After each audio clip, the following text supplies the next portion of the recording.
आज बहुत हर्ष का विषय है कि हमारे वैसे मित्र हैं पर आईएनएलडी से संबंध रखते थे श्री सरदार अमरजीत सिंह कपूर, जिनको हम प्यार से नीटू कहते हैं, वो विधिवत रूप से आईएनएलडी को छोड़कर आज कांग्रेस का दामन थामा उन्होंने और कांग्रेस उन्होंने ज्वाइन किया विधिवत रूप से।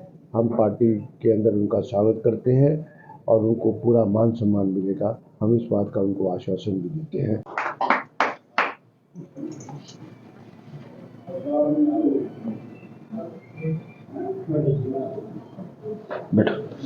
बारी में प्रधान रहा हूँ मैं बीबी बत्रा जी के जो पिछले इन्होंने जो काम किए थे सरकार के अंदर, वो काम की वो सर्विस भी नहीं करा सके, मेंटेनेंस भी नहीं कर सके। आने वाला टाइम रोड तो शहर वासियों को ये बताने के लिए कर रहे हैं कि बीबी बत्रा जी की तन मन धन से सबने मदद करनी है। इनको फिर हमने विधानसभा में लेके जाना है, मुख्यमंत्री जी भूटा साहब ने बनना है और रोड तो शहर का विकास हो सके, ये हम चाहते हैं।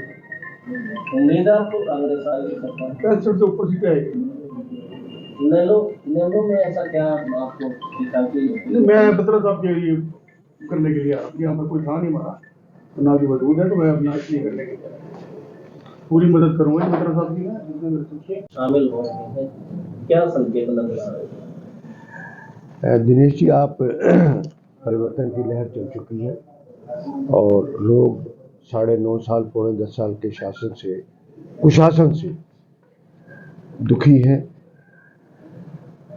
घड़ा भर चुका है और जितना इस पौने 10 साल के अंदर भ्रष्टाचार रहा हरियाणा के अंदर, हरियाणा की राजनीति के अंदर जब से हरियाणा बना इतना कभी भ्रष्टाचार नहीं हुआ। और लॉ एंड ऑर्डर की पोजीशन आप देखते हैं, रोज़ गोलियाँ चलती हैं, रोज़ फिरौतियाँ मांगी जाती हैं। यहाँ तक के कुछ लोग तो चुपचाप फिरौतियाँ देके आ जाते हैं और मुंह से कुछ निकालते नहीं है इस बात के लिए। ये प्रशासन की फेलियर है। महिलाओं पे अत्याचार की बात करते हैं, बेटियों की चैन स्नैचिंग की हम बात करते हैं, किसानों पे ज़्यादती की बात करते हैं। 750 किसानों का शहीद हुए किसान आंदोलन के अंदर एक भी किसी नेता ने 2 शब्द उनको श्रद्धांजलि के लिए नहीं बोले। प्रॉपर्टी आईडी में सारा हरियाणा को बहुत परेशान किया हुआ है। जो पैसे दे के आता है उसकी प्रॉपर्टी आईडी बन जाती है। जहाँ तक परिवार पहचान का पत्र का बात है, उसमें भी जिसकी मर्जी पेंशन काट देते हैं, जिसकी मर्जी इनकम बड़ी दिखा देते हैं, ज़्यादा दिखा देते हैं। और सबसे बड़ी बात है कि परिवार पहचान पत्र में अगर एक परिवार के अंदर 4 भाई भी रहते हैं और चारों अलग अलग रहते हैं, चारों का किचन अलग है, चारों का रहने का स्थान अलग है, चारों की अलग अलग इनकम काउंट होगी। ये कौन से कानून में लिखा है कि आप पूरे के पूरे 12 आदमियों की एक प्रॉपर्टी आईडी परिवार पहचान पत्र बना देंगे और सारी इनकम क्लब करके और उनको जो भी फैसिलिटीज होगी जिस बात के लिए उससे आपको आप वंचित कर देंगे। इसी तरह दलित परिवारों का भी ये हाल है। दलित परिवार इकट्ठे रहते हैं, कमाने वाला एक आदमी है, कमाने वाला दूसरा लड़का भी है, लड़का अलग अपनी उसमें, और उनके लिए रहने के लिए स्थान एक है। इसका मतलब अगर वो जाते हैं कि हमारी प्रॉपर्टी आईडी में अपना परिवार पहचान पत्र कम अलग कर दो, तो कोई करने को तैयार नहीं होता किसी हालत में। जो बेनिफिट सरकार अनाउंस करती है उससे वंचित रह जाते हैं। जो हजारों दावेदार भी आए हैं और संगठन भी नहीं है कांग्रेस का, क्या नुकसानदायक नहीं होगा? नहीं, संगठन होना चाहिए था। अब इस टाइम तो संगठन का कोई सवाल पैदा नहीं होता, संगठन नहीं बन सका, ये चिंता का विषय है। और पिछला चुनाव पार्लियामेंट चुनाव भी हमने बिना संगठन के लड़ा और अच्छा चुनाव लड़ा गया। हमने विधानसभा के डाटा के हिसाब से 46 सीटें जीती हमने और 46.7% हमने वोट भी हासिल किए। और जहाँ तक दावेदारी का है उसका समाधान पार्टी निकाल रही है, प्रत्येक को संतुष्ट कर रही है। और जो विनिंग कैंडिडेट होगा, जिसकी विनेबिलिटी होगी, उसी को टिकट मिलेगी।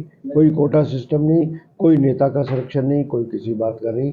कोई जीत, अगर मैं जीतने वाला हूँ, पार्टी का सर्वे आएगा, मुझको टिकट दी जाएगा, पार्टी का सर्वे आपको लगता है कि नए चेहरों को भी मौका मिलना चाहिए? मौका मिलना चाहिए। और हमारे पास तो मौके भी बहुत चेहरे हैं, बिकॉज हमारे तो 28 या 29 ही सिटिंग विधायक है। सिटिंग विधायक में भी पार्टी हाईकमान फैसला करेगी, और उसके बाकी तो सारे नए चेहरे ही होंगे इस बात में।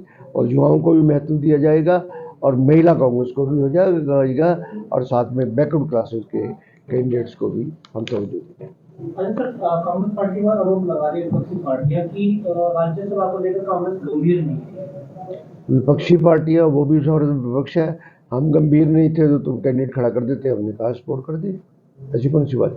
When we don't have the numbers, then if you have the numbers, हम टोटल 28 आदमियों को की सपोर्ट देने को तैयार है, जिसमें 3 चले गए, एक कुलदीप बिश्नोई चले गए, एक हमारे सांसद बन गए, और एक अब क्या नाम है इसका, किरण चौधरी चली गई। 31 MLA थे, 28 MLA जिसको ज़रूरत है 28 MLA। आज भी नॉमिनेशन का दिन 23 तारीख है। जो भी नॉमिनेशन भर दे उनमें से, चाहे INLD का भर दे, चाहे विपक्ष का भर दे, हम 28 के 28 का समर्थन का ऐलान करते हैं।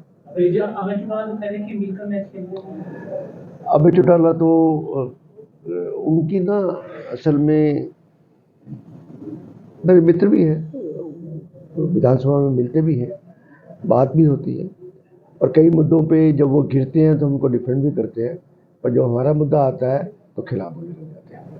तो उनका जो एटीट्यूड है, उनके दिमाग में अभी भी उस बात की कि 3 बार चौधरी देवीलाल को जब विपिन सिंह ने हराया, उनके परिवार के दिमाग से बात निकलती नहीं आता।